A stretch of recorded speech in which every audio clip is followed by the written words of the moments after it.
Hello everyone, welcome to my channel. तो आज ये लेक्चर नंबर 2 जहां पे हम लोग डिस्कस करेंगे कि किसी भी फंक्शन का ग्राफ हम कैसे प्लॉट कर सकते हैं। ठीक है, लास्ट के लेक्चर में हमने देखा था कि कैसे किसी कांस्टेंट फंक्शन का ग्राफ हम प्लॉट कर सकते हैं, और इसके अलावा ग्राफ और कर्व में डिफरेंस क्या होता है ये हमने देखा था। फंक्शन की डेफिनेशन देखी थी इन टर्म्स ऑफ ग्राफ, और इन जनरल फंक्शन का डेफिनेशन क्या होता है। इसके अलावा कर्व किसको कहा जाता है हमने ये भी डिस्कस किया था। हालांकि इसमें कुछ थोड़ा सा डिफरेंस होता है, मैं वो आपको आगे चल के बता दूंगा। जब हम कॉन्टिन्यूअस फंक्शन पढ़ेंगे तब मैं आपको एग्जैक्ट बता पाऊंगा कि कर्व, ग्राफ, ये चीजें और डिटेल में बता पाएंगे। ठीक है, अभी फिलहाल के लिए जो मैंने आपको बताया वही ग्राफ के फंक्शन को हम लोग डिस्कस करेंगे। अब हम लोग स्टार्ट करें, इसके पहले मैं आपको दो इंपॉर्टेंट पॉइंट बताने वाला हूं, जो अगर जब भी आप मैथ्स पढ़ रहे हो तो वो दो इंपॉर्टेंट पॉइंट आपको पता होने चाहिए। अब जिसमें सबसे पहला फैक्ट कि जब भी हम कोई दो नंबर लिखते हैं, जैसे फॉर एग्जांपल a/b, मैंने एक नंबर लिखा a/b के फॉर्म में, तो ये आप सबको पता होगा कि जब भी हम ऐसा लिखते हैं तो यहां पे लिखते हैं कि b इज नॉन जीरो। तो ये आपको हमेशा पता होना चाहिए कि पहला कंडीशन कि डिनोमिनेटर कभी भी जीरो नहीं होना चाहिए। तो ये एक डेंजर जोन होता है जब भी हम रियल नंबर्स की बात करते हैं।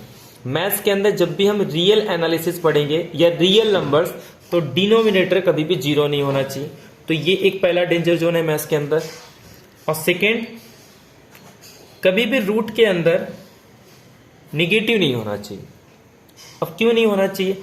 मान लो ये एक वैल्यू है x जो बिलोंग कर रहा है रियल नंबर की, और रूट के अंदर माइनस आ गया, तो प्रॉब्लम क्या होगा? अब ध्यान दो, अगर मैं इसका स्क्वायर लेता हूं तो ये क्या आ जाएगा? x² is equal to negative. इसका मतलब क्या होगा? x into x is equal to negative. अब ध्यान दो, ये x दोनों सेम नंबर है। अब x का साइन क्या हो सकता है? या तो x निगेटिव हो सकता है, अगर ये निगेटिव है तो ये भी निगेटिव, अगर ये पॉजिटिव है तो ये भी पॉजिटिव, और नेगेटिव नेगेटिव का आंसर क्या आ जाएगा? पॉजिटिव। ये अगर पॉजिटिव पॉजिटिव है तब भी आंसर पॉजिटिव आएगा, मतलब दोनों केस में आंसर पॉजिटिव आ रहा है। तो जब हम रियल नंबर्स की बात करते हैं तो किसी सेम नंबर को जब हम मल्टीप्लाई करेंगे तो आंसर हमेशा क्या आना चाहिए? पॉजिटिव आना चाहिए, क्योंकि अगर साइन निगेटिव है तब भी आंसर पॉजिटिव आ रहा है, और साइन अगर पॉजिटिव है तब भी इसका मल्टीप्लिकेशन पॉजिटिव में ही आंसर आएगा। ठीक है, तो यानी कि ऐसा रियल के अंदर पॉसिबल नहीं है। अब ये क्यों बता रहे हैं? इसका रीजन क्या है कि हमें एक टर्म पढ़ना है फंक्शन के अंदर, डोमेन। तो डोमेन में इस दो बात को हम लोग हमेशा ध्यान रखना है कि जब भी हम फंक्शन को डिफाइन करते हैं, इस बात का ध्यान रखते हैं कि फंक्शन की डिनोमिनेटर में जो भी वैल्यू होगी वो हमेशा नॉन जीरो होना चाहिए। और सेकेंड पॉइंट ये ध्यान रखना है कि जो रूट के अंदर जो भी फंक्शन की वैल्यू होगी वो हमेशा नॉन निगेटिव आना चाहिए, यानी कि कभी भी वो निगेटिव नहीं हो सकता। ठीक है, ऐसा क्यों? क्योंकि हम लोग जो फंक्शन है उसको डिफाइन कर रहे रियल नंबर पे, और जो उसका इमेज है वो भी कहा जा रहा है? रियल नंबर्स पे। क्योंकि मैंने आपको स्टार्टिंग में बताया था कि हम लोग एक फंक्शन डिफाइन कर रहे हैं r से लेके r तक, तभी इसे हम लोग एक रियल लाइन को इस तरीके से रख रहे हैं जिसे हमने डोमेन कहा था, और एक हम इस तरीके से r को रख रहे हैं जिसे हमने कोडोमेन कहा था। ठीक है, अब क्योंकि रियल पे बात कर रहे हैं तो ये दो बात आपको हमेशा याद रखनी। पहला, डिनोमिनेटर कभी भी जीरो नहीं होना चाहिए, और सेकेंड, रूट के अंदर कभी माइनस नहीं आना चाहिए। चलो तो स्टार्ट करते हैं हम लोग। अब यहां पे हम ग्राफ से दो प्रॉपर्टी डिस्कस करेंगे।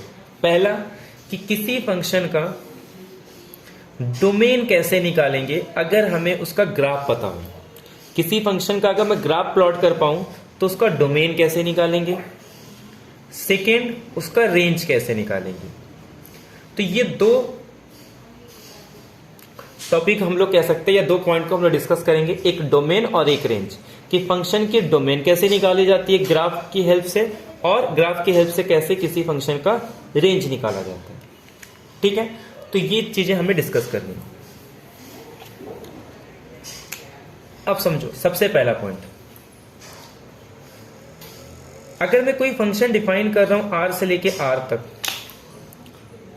तो जब मैं ये कहता हूं ना कि फंक्शन का डोमेन निकाल रहा हूं, ठीक है, अब फंक्शन को डोमेन निकालो, इसका मतलब क्या है कि यहां से मैं कुछ इनपुट दूंगा और यहां पे मुझे क्या मिलेगा, आउटपुट मिलेगा। याद है मैंने आपको क्या कहा था कि हम ऐसा इनपुट यहां पे डालेंगे कि मुझे उसका आउटपुट मिलना चाहिए। अब देखो इससे प्रॉब्लम तभी होगा, एक तो जब डिनोमिनेटर 0 आ जाए और सेकेंड जब रूट के अंदर माइनस आ जाए। अगर इन दो पॉइंट को हटा दिया जाए तो कभी भी रियल एनालिसिस को कहीं प्रॉब्लम नहीं होता, इसको कहीं दिक्कत नहीं है। दिक्कत सिर्फ दो ही पॉइंट पे, एक तो डिनोमिनेटर 0 और दूसरा रूट के अंदर माइनस। जैसे फॉर एग्जांपल हमने कल एक फंक्शन पढ़ा था f of x is equal to constant. अब एक बात बताओ, मैं यहां पे इनपुट चाहे जो डाल दूं उसका आंसर तो हमेशा कांस्टेंट आने वाला है। मतलब इसको किसी भी पॉइंट पे प्रॉब्लम नहीं है क्योंकि ये कांस्टेंट है, ना तो इसमें रूट आ रहा है और ना ही इसमें डिनोमिनेटर में कोई पार्ट है। तो मतलब इसको किसी भी पॉइंट पे प्रॉब्लम नहीं है। मैं इनपुट चाहे जो दूं मुझे उसका आंसर डिफाइन, मतलब एक वैल्यू मिलेगी कांस्टेंट। तो यानी कि इस फंक्शन को कहीं प्रॉब्लम नहीं था। तो इसका डोमेन पूरा का पूरा रियल नंबर हो जाएगा। तो ये हम लोग कह सकते हैं कि ये डेफिनेशन है डोमेन का, कि जिस पॉइंट पे हम फंक्शन को डिफाइन कर सकते हैं, मतलब वो सारे इनपुट के कलेक्शन जिस पे मुझे फंक्शन की कोई एक आउटपुट मिल जाए, ऐसे सारे इनपुट के कलेक्शन को हम क्या कहते हैं, डोमेन कहते हैं। ठीक है, तो ये आई होप ये डेफिनेशन आपको समझ में आ गया होगा। अब ग्राफ के टर्म्स में कैसे समझेंगे डोमेन का मतलब, मैं आपको इन जनरल बता रहा हूं। जैसे मान लो ये मैंने कोई इन जनरल ग्राफ प्लॉट कर दिया, ये कोई एक y is equal to f of x है। इसे कर्व मानो या ग्राफ मानो, वैसे तो अभी अगर मैं ध्यान दूं एक वर्टिकल लाइन ड्रॉ करूं तो ये ग्राफ तो नहीं आ रहा, ठीक है। तो सपोज मैं कुछ इस तरीके से ड्रॉ करूं ताकि ये ग्राफ बन जाए। अब इसका अगर आपको डोमेन निकालना है तो आपको कुछ नहीं करना, ध्यान दो, ये ऐसे कंटिन्यू चलते जा रहा है, ये एंड नहीं हो रहा है, ठीक है। ये एरो मतलब ये एंड नहीं होगा, ये पूरे कंटिन्यू चलते जाए। आपको करना क्या है, इस पूरे ग्राफ का इमेज लेना है इस एक्स एक्सिस पे। देखो हम क्या करेंगे, इसका पूरा इमेज ले लेंगे, ये ऐसे एक्स एक्सिस पे इस पूरे ग्राफ का इमेज ले लेंगे। अब क्योंकि ये एंड नहीं हो रहा है तो ऐसे कंटिन्यू आगे चलते जाएगा, उसकी इमेज लेते जाएंगे, पूरा का पूरा पॉजिटिव रियल एक्सिस कवर हो रहा है। ऐसे इसको मैं आगे कंटिन्यू करूंगा तो पूरा का पूरा निगेटिव रियल एक्सिस कवर हो जाएगा। मतलब जब हम इमेज लेंगे ना तो पूरा का पूरा रियल एक्सिस कवर हो जाएगा। तो अगर कोई पूछे इसका डोमेन क्या होगा, तो ग्राफ का या किसी कर्व का हम क्या ले लेंगे, इमेज ले लेंगे इन एक्स एक्सिस। एक्स एक्सिस पे हम इमेज ले लेंगे, तो जो भी इमेज आएगा एक्स एक्सिस पे उसे हम लोग कहेंगे डोमेन। तो इसका डोमेन क्या आ गया, आर। यानी हमें क्या लेना है, डोमेन को अगर मैं ग्राफिकली डिफाइन करूं तो हमें क्या करना है, the image of a graph on x axis. X axis पे जो ग्राफ का इमेज आएगा ना, वही हमारे पास क्या हो जाता है, डोमेन हो जाता है। आई होप आपको डोमेन क्लियर हो गया होगा। अब ऐसे ही क्या करना है आपको, इसका रेंज लेना है एक्स एक्सिस, वाई एक्सिस पे। तो आपको डोमेन तो समझ में आ गया, ठीक है। अब अगर ऐसे ही आपको किसी ग्राफ का रेंज निकालना है तो इसी के अपोजिट हमें क्या करना है, डोमेन के लिए हम क्या करते थे, रियल एक्सिस पे मतलब एक्स एक्सिस पे निकालते थे। अब मान लो कोई ग्राफ आपको इस तरीके से दी गई है, ठीक है। आपको क्या निकालना है, ये पूरा रियल एक्सिस है, ये कंटिन्यू ऐसे चलते जा रहा है, एंड नहीं होगा। ऐसे ये डाउनवर्ड डायरेक्शन में एंड नहीं हो रहा है। अब आपको क्या करना है, इसी ग्राफ का इमेज लेना है या प्रोजेक्शन लेना है वाई एक्सिस पे। ये देखो इस तरीके से। अब आपको पता चलेगा कि ये पूरा वाई एक्सिस कवर हो गया। आपको डेफिनेशन अगर याद होगा तो डोमेन हमेशा हम लोग ए सेट पे लेते थे, यानी कि ये डोमेन वाला सेट हो गया। और को डोमेन को हमने ऐसे रखा है, तो को डोमेन की जो इमेज आएगी वो ये वाले सेट पे आएगा। तो इसीलिए हमने इसका इमेज कहां ले लिया, वाई एक्सिस पे। अब ये जितने भी पॉइंट्स मिलेंगे, यानी कि जो भी इमेज आएगा, इन सारे पॉइंट के कलेक्शन को, यानी कि जो आउटपुट मिल रहा है इन सब का अगर मैं कलेक्शन ले लूं तो वो मेरे पास आ जाता है रेंज।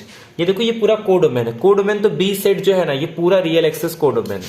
कोडोमेन चेक करने की जरूरत नहीं है। सेकेंड सेट को कोडोमेन कहा जाता है, ठीक है। लेकिन रेंज निकालने के लिए आपको इस ग्राफ का इमेज लेना है, किस पे, वाई एक्सेस पे। तो आप देखोगे ये एंड नहीं हो रहा है, कंटिन्यू चलते जाएगा। ऐसा डाउनवर्ड में भी एंड नहीं हो रहा है, कंटिन्यू चलते जाएगा, यानी पूरी की पूरी रियल एक्सेस कवर हो जाएगी। तो यहां पे इसका रेंज क्या आ जाएगा, पूरा आर। अगर इसी को आपको डोमेन निकालना है, अब ये देखो ये बढ़ते चले जा रहा है, ऐसा नहीं कि यहां जाएगा। ये जितना आपको एक्स एक्सेस बढ़ाना है ना, तो ऐसे ये पूरा का पूरा रियल भी कवर हो जाएगा। ऐसे यहां भी आप पूरा जितना आगे जाओगे, ये आपको ऐसे देखो, ये ऐसे एंड नहीं होगा, ये पूरा ऐसे चलते जाएगा, ठीक है। तो जितना आपको नंबर चाहिए पूरा ऐसे कवर कर देगा, ठीक है। ऐसे ये भी जैसे आप आगे जाओगे तो ये पूरी की पूरी रियल एक्सेस कवर हो जाएगी। कहां पे, तो इसका इमेज जब मैं एक्स एक्सेस पे ले रहा हूं तो क्या आ जाएगा, डोमेन भी इसका रियल आ रहा है। तो इसका रेंज भी पूरा रियल है और कोडोमेन भी पूरा, डोमेन भी पूरा रियल आ रहा है और रेंज भी पूरा रियल है। आई होप आपको ये दोनों डेफिनेशन क्लियर हो गए होंगे, रेंज एंड कोडोमेन, डोमेन का। तो डोमेन के लिए आपको क्या करना है, ग्राफ का इमेज लेना है एक्स एक्सिस पे, और ऐसे ही आपको रेंज के लिए ग्राफ का इमेज लेना है वाई एक्सिस पे। तो वो आपका रेंज हो जाएगा, एक्स एक्सिस पे इमेज लोगे तो डोमेन हो जाएगा, ठीक है। ऐसे ही जितने हम लोग फंक्शन डिस्कस करेंगे, हर एक फंक्शन में आपको क्या निकालना है, डोमेन निकालना है और रेंज निकालना है। तो कल हमने एक फंक्शन डिस्कस किया था, कांस्टेंट फंक्शन, ठीक है। तो पॉलिनोमियल का सबसे पहला फंक्शन हमने डिस्कस किया था कल, कांस्टेंट फंक्शन। अब कांस्टेंट फंक्शन क्या है, ध्यान दो। जैसे मैंने कांस्टेंट फंक्शन, एक कांस्टेंट फंक्शन ले लिया, y इज इक्वल टू मान लो 2। तो ये क्या बनेगा, ग्राफ मेरा कुछ इस तरीके से बन जाएगा, ये मान लो 1 और ये 2। अब अगर मैं इसका इमेज ले लूं एक्स एक्सिस पे, तो ध्यान से देखो ये पूरा का पूरा रियल एक्सेस कवर हो जाएगा, मतलब पूरा रियल मेरे एक्स एक्सेस कवर हो जाएगा, यानी कि डोमेन में तो इसको कहीं दिक्कत नहीं है। अब ऐसे भी आपको दिख रहा है कि y is equal to f of x लो, मैं कोई भी इनपुट पुट करूं मुझे आउटपुट मिलेगा, तो डोमेन तो पूरा रियल है। अब अगर कोई पूछे रेंज, तो आपको रेंज के लिए क्या लेना है, अब देखो किसी भी पॉइंट का इमेज लोगे तो हमेशा एक ही पॉइंट आएगा। किसी भी इस पॉइंट का इमेज लो, इस पॉइंट का, या तो यहां से इमेज लो, सिर्फ एक ही पॉइंट आ रहा है वो 2। तो रेंज में कितने एलिमेंट आएंगे, एक सेट जिसके अंदर पास सिर्फ 2 होगा। तो रेंज में सिर्फ 2 आ रहा है, जबकि डोमेन इसका पूरा रियल नंबर आ जाएगा। आई होप ये आपको क्लियर हो गया होगा। अब हम लोग डिस्कस करेंगे सेकेंड पॉलिनोमियल, जो बहुत इंपॉर्टेंट है, मैथ्स के अंदर इसे बहुत इंपॉर्टेंट माना जाता है। ये जो आइडेंटिटी टर्म मैं लिख रहा हूं ना, ये काफी इंपॉर्टेंट है। तो हमें डिस्कस करना है आइडेंटिटी फंक्शन। जैसे जैसे हम लोग आगे डिस्कस करेंगे फंक्शन के बारे में, हमें ये पता चलेगा कि आइडेंटिटी फंक्शन ये बहुत इंपॉर्टेंट है। आइडेंटिटी चाहे एलिमेंट्स की बात करूं या आइडेंटिटी एलिमेंट की बात करूं या आइडेंटिटी फंक्शन की बात करूं, ये बहुत इंपॉर्टेंट है मैथ्स के अंदर। तो पहले हम समझते हैं आइडेंटिटी फंक्शन किसे कहा जाता है। तो f of x is equal to x, that is y is equal to x. मतलब आप जो इनपुट पुट करो ना, वही आपको आउटपुट मिल जाएगा। ऐसे फंक्शन को हम कहते हैं आइडेंटिटी फंक्शन। आपने x इनपुट पुट किया, आपको x मिल रहा है। आपने यहाँ पे 1 पुट किया तो आपको 1 मिलेगा। आपने 2 पुट किया तो 2 मिलेगा। 3 पुट किया तो 3, पाई पुट किया तो पाई, √2 पुट किया तो √2, √9 पुट किया तो √9, √7। तो यानी कि जो इनपुट आप पुट करोगे वही आपको इनपुट मिलेगा। अब इसका ग्राफ हम कैसे प्लॉट करेंगे,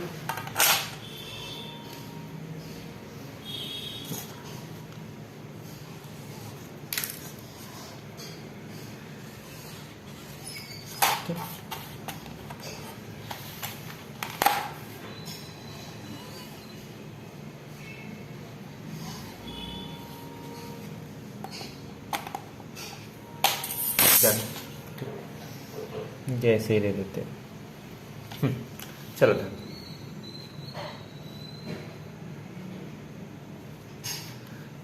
ये एक्स एक्सिस और ये वाई एक्सिस, ठीक है। यहां पे मैंने 1 2 3 4, ऐसे यहां पे -1 -2 -3 -4 -1 -2 -3 1 2 3। अब आपको प्लॉट करना है y is equal to x का ग्राफ। अब देखो पॉलिनोमियल के अंदर जब डिग्री 0 थी तो हमें एक कांस्टेंट फंक्शन मिल गया था। अब डिग्री रख रहा हूं 1, अब इसकी डिग्री 1 है, तो जब भी आपको कोई भी पॉलिनोमियल 1 डिग्री का मिले, हालांकि ये स्टैंडर्ड ले रहे हैं हम लोग, आगे चल के जब हम कर पढ़ेंगे तो वहां पे स्ट्रेट लाइन मैंने आपको बताया था, अलग से डिटेल में डिस्कस करने वाले। बट फिलहाल के लिए आपको इतना याद रखना है, किसी भी पॉलिनोमियल का हाईएस्ट पावर यानी कि उसकी डिग्री अगर 1 है तो वो एक लाइन बनता है। अब लाइन को प्लॉट करने के लिए आपको बचपन से सिखाया गया होगा 9th 10th में कोऑर्डिनेट ज्योमेट्री के अंदर कि एक लाइन को ड्रॉ करने के लिए 2 पॉइंट चाहिए। अब जैसे मैं एक पॉइंट कर दूं 0 तो आंसर मिल जाएगा 0, ऐसे जब मैं पुट करूं 1 तो आंसर मिल जाएगा 1। अब 2 पॉइंट मिल गया तो यहां से मैं क्या ड्रॉ कर सकता हूं, एक स्ट्रेट लाइन ड्रॉ कर सकता हूं, ठीक है। अब ये जो y is equal to x है ना, जब हम लोग स्ट्रेट लाइन पढ़ेंगे तो ये डिटेल में डिस्कस कर पाएंगे कि इसके बीच का जो एंगल बनता है ना, ये जो लाइन वो 45 डिग्री से कट करती है। मतलब ये जो इसके बीच का एंगल होगा वो कुछ 45 डिग्री होगा, मतलब ये कुछ यहां पे मेरा पॉइंट आ जाएगा, ठीक है। तो ये 1 में इसको यहां दे देता हूं और ये। अब आपको क्या करना है, एक स्ट्रेट लाइन ड्रॉ करना है।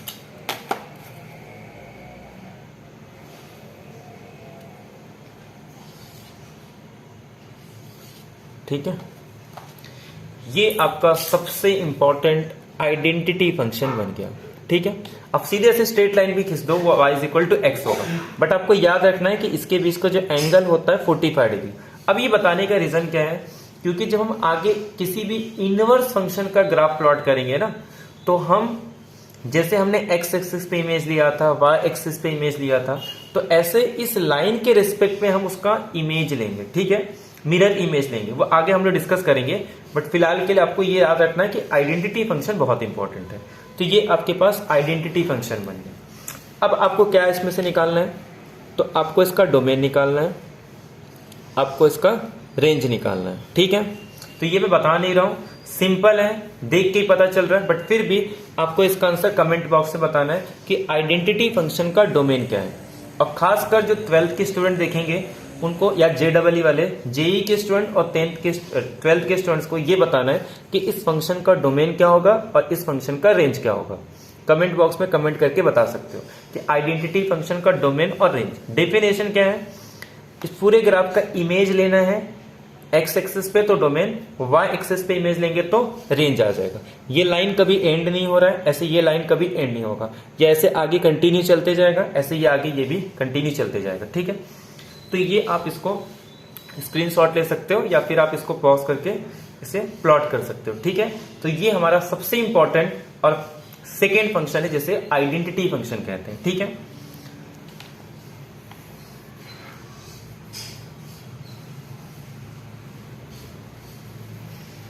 तो कल हम लोग इसका डोमेन और रेंज के बारे में भी डिस्कस करेंगे आपको, बाकी सिंपल है, इसका आपको डोमेन और रेंज होमवर्क में बताना। अब सेकेंड आता है, जैसे यहां पे हम लोग ने 1 डिग्री का ले लिया, अब हम लोग ले लेते हैं 2 डिग्री का, ठीक है। अब ये एग्जांपल है, जैसे मैंने इसके पहले कहा कि जो 1 डिग्री का था तो वो क्या बन रहा था, एक स्ट्रेट लाइन बन रहा था। अब ये 2 डिग्री का है तो ये टाइप है पैराबोला का। जब हम पैराबोला डिस्कस करेंगे तो वहां पे समझेंगे कि पैराबोला क्या होता है।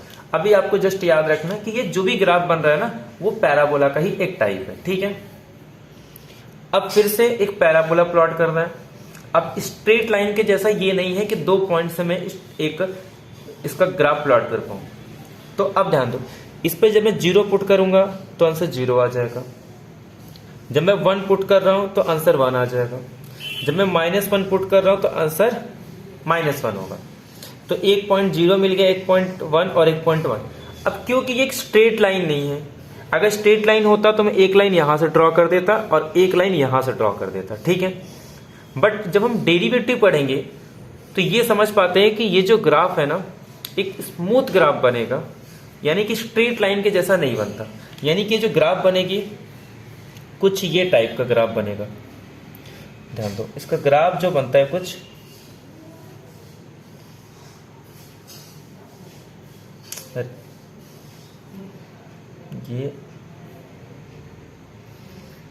ये ग्राफ कुछ ये टाइप का बनेगा, ठीक है।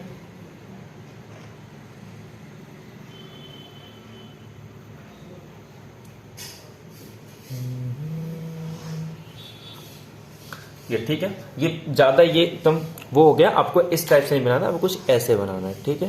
तो ये टाइप का आपका ग्राफ बन जाएगा y is equal to x square, ठीक है। अगर आप इसे ग्राफ में प्लॉट करोगे तो ज्यादा बेटर रहेगा, क्योंकि वो उसमें प्रॉपर 1 लेंथ का होता है, ठीक है। तो ताकि आपको 1 पे 1 रखना है, ऐसे जब आप 2 रखोगे तो 2 पे इसकी वैल्यू क्या आनी चाहिए 4। अब ये देखो ये एग्जैक्ट आ नहीं रहा है, हालांकि ये 2 पे कितना आना चाहिए 4। अब यहाँ पे स्पेस नहीं है, इसके लिए मैं रफ डायग्राम बना रहा हूँ। बट अगर आप ग्राफ देखोगे, जब आपके पास ग्राफ रहेगा तो वहाँ पे प्रॉपर डिस्टेंस लेके कि 1 पे तो इसका आंसर 1 आना चाहिए।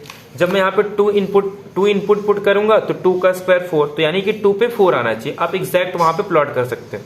ऐसे 3 पुट करोगे तो क्या आना चाहिए 9 आना चाहिए, 4 पुट करोगे तो 16 आना चाहिए, ऐसे -1 पे 1, -2 पे भी 4, ठीक है। तो ये हम लोग रफ डायग्राम मान के चल रहे हैं, आपको जस्ट समझना है कि इस टाइप का कुछ ग्राफ बन रहा है। अब यहाँ पे इंपॉर्टेंट क्या है वो ध्यान दो, हमें इसका निकालना डोमेन और इसका निकालना है रेंज।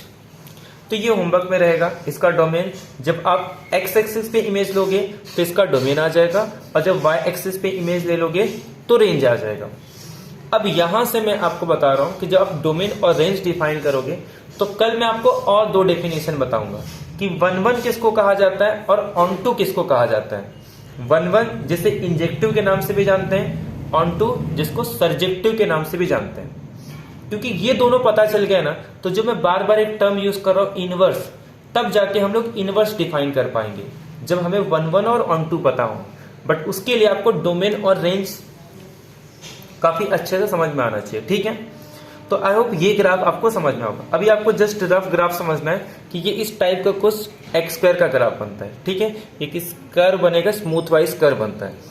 अगर आप लेंथ प्रॉपर लोगे तो एक प्रॉपर लेंथ का बना सकते हो कि 1 पे 1 या 2 पे मेरा 4 नहीं बन रहा, बट आप 2 पे 4 बनाओ, ठीक है। या फिर इसको समझ लो, ये 2 पे जिस पॉइंट पे दे रहा है उसको 4 दे दो, 3 पे जिस पॉइंट पे आ रहा है उसको 9 दे दो, ठीक है। ऐसे ये -1 को यहाँ पे 1 दे दो, जहां पे 2 आ रहा है उसको 4 दे दो, ठीक है। इस तरीके से आप ग्राफ प्लॉट कर सकते हो।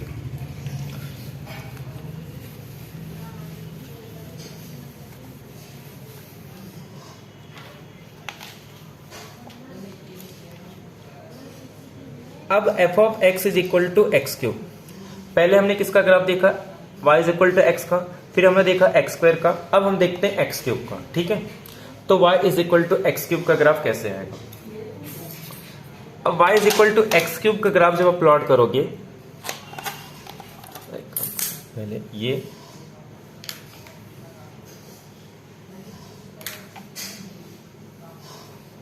ठीक है,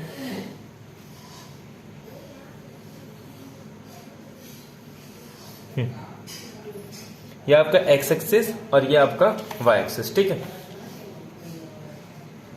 y एक्सिस x एक्सिस। अब ध्यान दो, पहले आप क्या करो, x क्यूब का ग्राफ प्लॉट करने से पहले आपको एक स्ट्रेट लाइन ड्रॉ करना है y is equal to x. इसके लिए मैंने कहा था ये बहुत इंपॉर्टेंट है।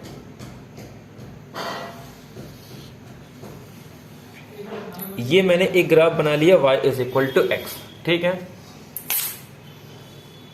अब यहां पे एक पॉइंट दे देता हूं 1, और इसकी इमेज भी क्या आएगी 1, क्योंकि जब मैं 1 पुट करूंगा तब इसका इमेज क्या आएगा, मतलब इनपुट 1 पुट करूंगा तो इसका इमेज 1 आ रहा है। ऐसे जब मैं -1 पुट करूंगा तो इसका इमेज क्या आएगा -1 का क्यूब, क्योंकि ऑड पावर है तो आंसर साइन माइनस में आएगा, तो आंसर क्या आ जाएगा इसका, ये मेरे पास कुछ -1 पे आ गया, ठीक है।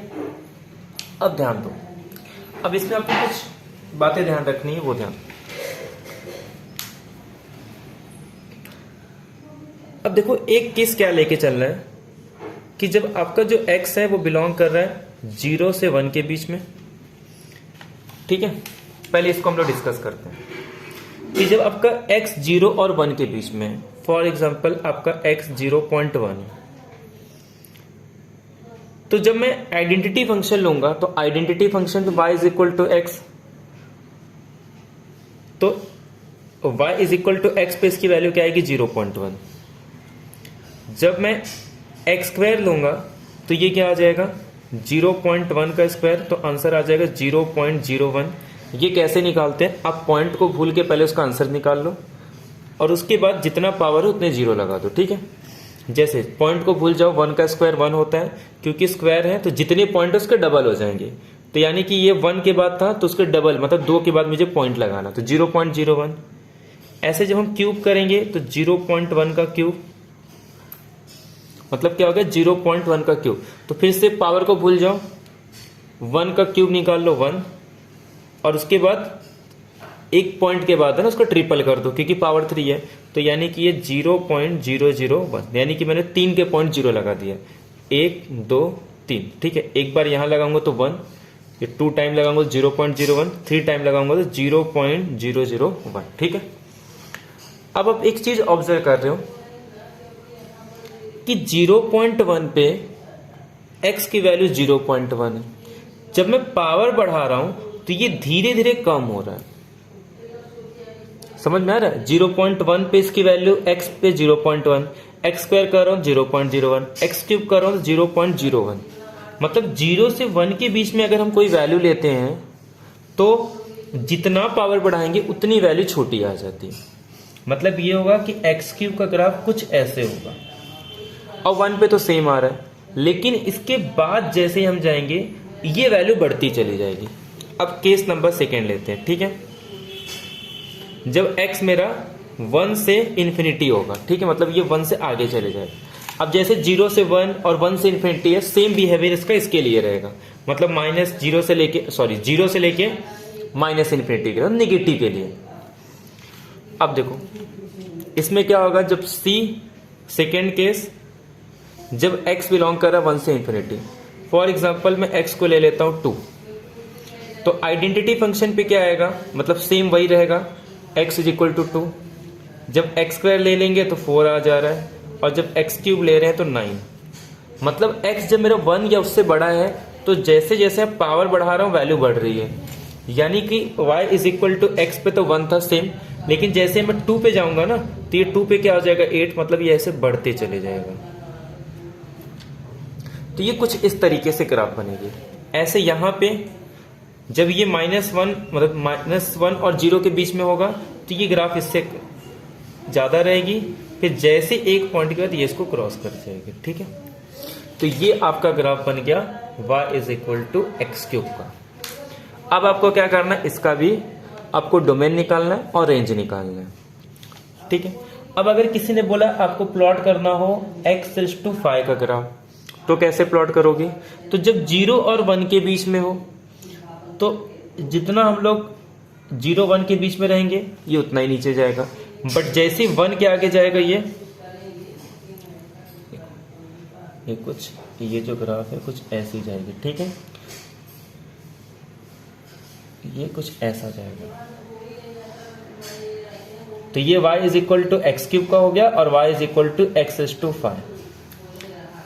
इसका मतलब 1 के बाद ये ग्राफ इसको क्रॉस कर जाएगी, लेकिन 0 और 1 के बीच में ये इसकी वैल्यू जितना पावर बढ़ाऊंगा वैल्यू उतनी कम होगी, और 1 के बाद जितना पावर बढ़ाएंगे वैल्यू उतनी ऊपर जाएगी, ठीक है। ऐसे यहां पे भी 0 और 1 के बीच में तो ये नीचे रहेगा, उसके बाद ये ऐसे क्रॉस करके चले, ये x⁵ और ये एक्स क्यूब।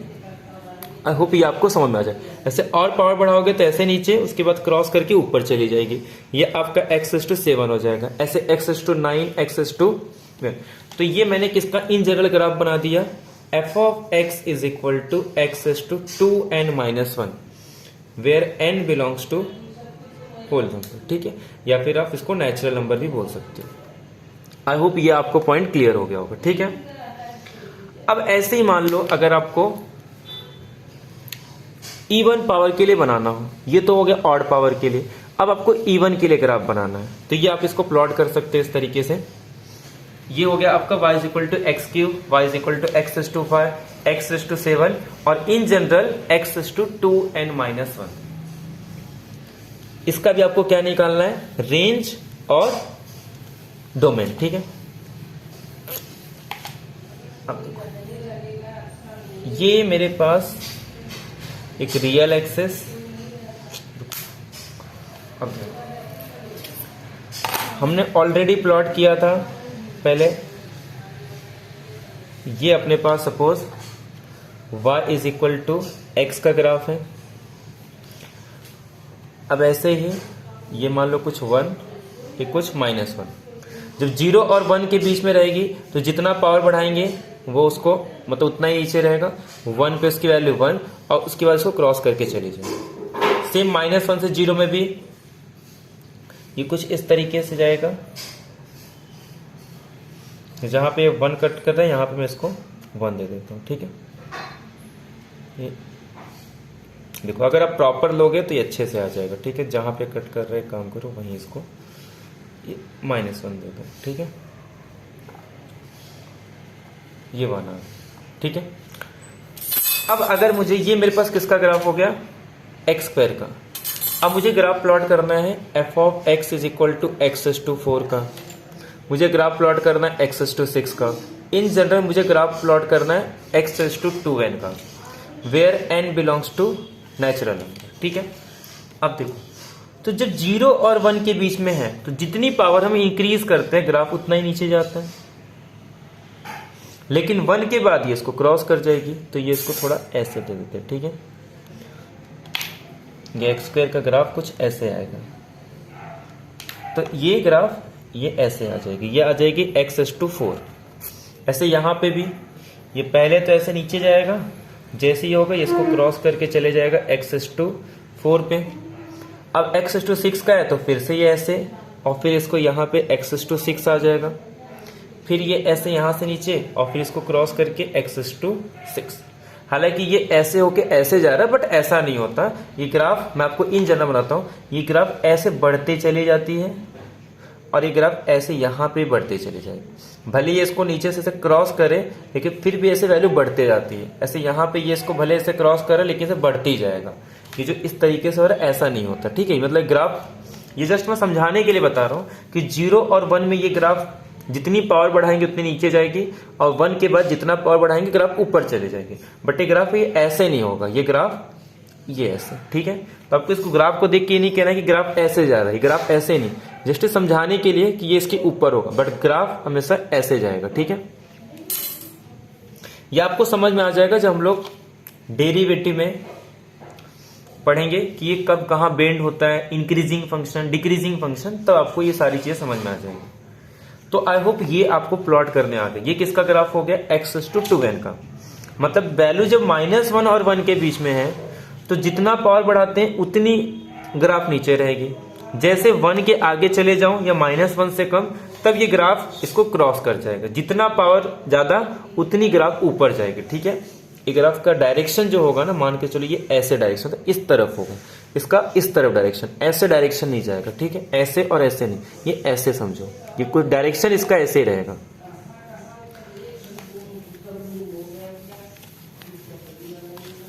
तो अब ध्यान दो, तो ये आपका पॉलिनोमियल हो गया, ठीक है। तो पॉलिनोमियल में सबसे पहले हमने क्या डिस्कस किया, कांस्टेंट फंक्शन। कांस्टेंट फंक्शन उसको कहते हैं जब हमारा डिग्री 0 हो। सेकेंड हमने पढ़ा आइडेंटिटी फंक्शन। आइडेंटिटी फंक्शन जब डिग्री कितना हो, 1, ठीक है। अब आइडेंटिटी फंक्शन डिग्री तो 1 हो but y is equal to x होना चाहिए, ऐसे constant y is equal to c होना चाहिए। थर्ड हमने देखा f of x is equal to x³ का ग्राफ, सॉरी x² का ग्राफ, जिसे हमने कहा था कि ये एक पैराबोला का ही टाइप है, ठीक है। ऐसे ही हम लोग y इज इक्वल टू क्या बना सकते हैं, x³ बना सकते हैं, ठीक है। ऐसे हमने प्लॉट किया f of x is equal to x⁴, हमने प्लॉट किया f of x is equal to x⁵। अब इसमें एक चीज कॉमन ध्यान दो, ये x² का ग्राफ, x⁴ का ग्राफ, x�6 का ग्राफ, जब पावर इवन था तो सेम टाइप के ग्राफ थे, जब पावर ऑड थे तब भी सेम टाइप के ग्राफ थे, ठीक है। तो इवन पावर पे सेम टाइप के ग्राफ आ रहे थे और ऑड पार्ट में सेम टाइप के ग्राफ आ रहे थे, ठीक है। अब इसमें आपको क्या करना है, ग्राफ का देख के आपको उसका डोमेन प्लॉट करना है और आपको उसका प्लॉट बोल रहा हूं, आपको उसका डोमेन कैलकुलेट करना है और आपको उसका रेंज कैलकुलेट करना है। ठीक है, तो ये होमवर्क में रहेगा। ये जितने भी हमने फंक्शन देखे हैं हर एक का आपको क्या निकालना है, डोमेन एंड रेंज। फिर इसी का यूज करके नेक्स्ट लेक्चर में हम लोग 1-1 ऑनटू 1-1 यानी इंजेक्टिव, ऑनटू यानी सर्जेक्टिव, ये हम लोग ग्राफ की हेल्प से देखेंगे कि कब किस फंक्शन को 1-1 बोलेंगे और कब किस फंक्शन को ऑनटू बोलेंगे। जैसे हमने फंक्शन का देखा था कि एक वर्टिकल लाइन का यूज करके हम चेक करते हैं कि किसी भी कर्व को हम कब फंक्शन बोलेंगे, ऐसे ही किसी फंक्शन को 1-1 कब बोलेंगे और ऑनटू कब बोलेंगे, इसके लिए हम लोग हॉरिजॉन्टल लाइन टेस्ट का यूज करेंगे। ठीक है, अब वो कैसे यूज करेंगे ये हम नेक्स्ट लेक्चर में देखेंगे। तो मिलते हैं नेक्स्ट लेक्चर में। आई होप आपको ये वीडियो पसंद आया होगा। तो जितने भी फंक्शन है सबको होमवर्क में क्या रहेगा, सबका रेंज एंड डोमेन निकालना। रेंज यानी इमेज विथ रिस्पेक्ट टू, मतलब इमेज निकालना एक्स एक्सिस में, उसको डोमेन बोलेंगे, और रेंज जब इमेज निकालेंगे वाई एक्सिस पे, तो वाई एक्सिस पे इमेज रेंज और एक्स एक्सिस पे इमेज डोमेन। ठीक है, तो ये आपको जितने भी ग्राफ है सबका निकालना। ठीक है, तो मिलते हैं नेक्स्ट लेक्चर में। Thank you very much, have a nice day.